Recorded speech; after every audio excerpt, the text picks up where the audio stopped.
الحمد لله نحمده ونصلي على رسوله الكريم أما بعد فأعوذ بالله من الشيطان الرجيم بسم الله الرحمن الرحيم قال الله تعالى في القرآن المجيد والفرقان الحميد وما أمروا إلا ليعبدوا الله مخلصين له الدين ويقيموا الصلاة ويؤتوا الزكاة وذلك دين القيمة۔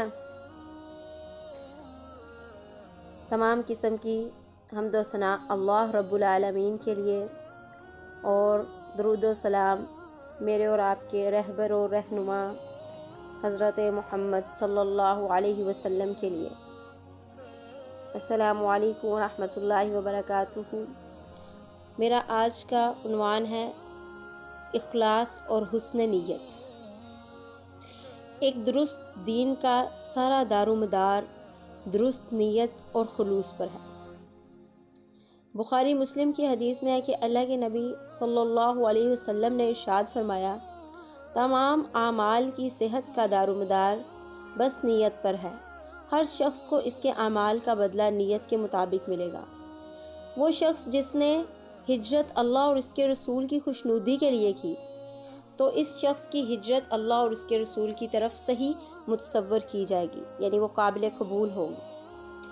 اور جس کی ہجرت دنیا کے لیے ہے، یعنی کسی عورت سے نکاح کرنے کے لیے یا دنیا حاصل کرنے کے لیے، تو اس کی ہجرت اسی کی طرف ہے۔ حضرت عائشہ صدیقہ ام المومنین رضی اللہ تعالیٰ عنہ فرماتی ہیں کہ فتح مکہ کے بعد ہجرت کرنا درست نہیں، البتہ جہاد اور نیت باقی ہے۔ جب تمہیں جہاد کی طرف نکلنے کے لیے کہا جائے تو اس کی طرف کوچ کرو۔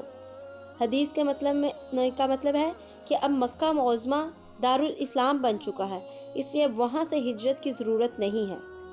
ایک اور حضرت جابر بن عبداللہ رضی اللہ تعالیٰ عنہ سے مروی ہے حدیث، وہ بیان کرتے ہیں کہ نبی کریم صلی اللہ علیہ وسلم نے فرمایا، جب ہم رسول اللہ صلی اللہ علیہ وسلم کے ساتھ غزوہ تبوک میں شامل تھے تو آپ نے فرمایا، مدینہ میں کچھ لوگ ایسے ہیں کہ وہ تمہارے ساتھ تو نہیں ہیں، مگر اس کے باوجود تم جہاں سفر کرتے ہو، جس وادی کو طے کرتے ہو، وہ تمہارے ساتھ ہوتے ہیں۔ صرف بیماری نے انہیں روک رکھا ہے یا ان کی مجبوری نے انہیں روک رکھا ہے، اور ایک دوسری روایت میں ہے کہ وہ ثواب میں تمہارے ساتھ شریک ہے۔ اخلاص نیت ایک ایسی چیز ہے جو آپ کی پوری زندگی کو، آپ کے اٹھنے بیٹھنے سونے جاگنے چلنے پھرنے کو عبادت بنا سکتی ہے۔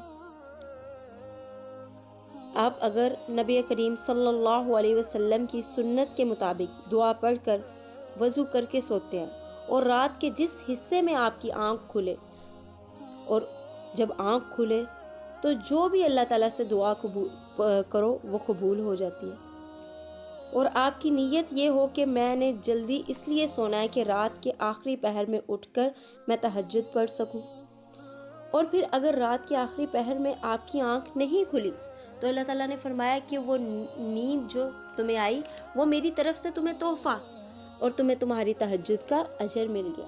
سبحان اللہ۔ اگر آپ کسی بیمار کی عیادت کے لیے اس مقصد کے لیے جاتے ہیں کہ ہم بیمار کی عیادت کرنے جا رہے ہیں، اللہ تعالیٰ ہم سے خوش ہوگا، اور اس وجہ سے اللہ تعالیٰ کی رضا ہمیں حاصل ہوگی، تو اللہ تعالیٰ کہتے ہیں کہ میں اس بندے کے اجر کو لکھ دیتا ہوں۔ ایک حدیث میں ہے کہ اس کو 1 قرات ثواب ملتا ہے۔ اور جس نے اس مقصد کے لیے مریض کی عیادت کی کہ ہم پہ اعتراض نہ کریں کہ بیمار کی خبر نہیں لینے آئے، یا فلاں رشتہ دار ہمیں یہ نہ کہیں کہ کیوں نہیں وہ عیادت کے لیے آیا، فلاں بندہ عیادت کے لیے نہیں آیا، تو یعنی لوگوں کی خوشی کے لیے اور ان کے اعتراض کو ختم کرنے کے لیے اگر آپ عیادت کرنے جائیں گے تو اس کا اللہ کی طرف سے کوئی اجر نہیں۔ اسی طرح اللہ تعالیٰ میدان محشر میں نیتوں کو ترازو میں تولیں گے۔ سب سے پہلے شہید کو لایا جائے گا، اللہ تعالیٰ فرمائیں گے کہ میں نے تمہیں زندگی دی، تندرستی دی، صحت دی، جوانی دی، تو نے میرے لیے کیا کیا؟ تو شہید کہے گا، اللہ تعالیٰ میں نے تیرے رستے میں جہاد کیا، جو تو نے جوانی دی، جو صحت دی، وہ میں نے تیرے رستے میں لگا دی، اور پھر اپنی زندگی تیرے رستے میں لٹا دی، میں شہید ہو گیا تیرے رستے میں۔ تو اللہ تعالیٰ فرمائیں گے کہ تم نے اس لیے جہاد کیا کہ لوگ تمہیں کہیں کہ بہادر، کیا جان باز ہے، 100 لوگوں کی تعریف کو تو نے پا لیا، اب میرے پاس تمہارے لیے کوئی اجر نہیں ہے۔ پھر اللہ تعالیٰ فرشتوں کو حکم دیں گے کہ اسے منہ کے بل گھسیٹتے ہوئے جہنم میں پھینک دیں، اور پھر اس کے بعد حافظ کو لایا جائے گا۔ اللہ تعالیٰ کہیں گے میں نے تمہیں زندگی دی، صحت دی، تندرستی دی، عقل و شعور دیا، میرے لیے تو نے کیا کیا؟ تو یہ کہے گا کہ اللہ تیری کتاب کو، تیرے کلام کو پڑھتا رہا، اس کو پڑھنے میں اپنی زندگی لگا دی، اس کو یاد کرنے میں۔ اللہ قرآن پڑھتا تھا راتوں کو اٹھ کے، دن کو اٹھ کے۔ اللہ تعالیٰ فرمائیں گے کہ تو نے اس لیے قرآن پیارا پڑھا کہ لوگ کہیں کیا آواز ہے، کیا قرآن یاد ہے اس کو، کیا اس کا ضبط ہے۔ تو نے لوگوں کی تعریفیں حاصل کرنے کے لیے قرآن کو حفظ کیا، یاد کیا، سو اب میرے پاس تمہارے لیے کچھ نہیں ہے۔ اور فرشتوں کو حکم دیں گے اس کو پکڑو اور جہنم میں پھینک دو، زنجیریں سے جکڑ کر۔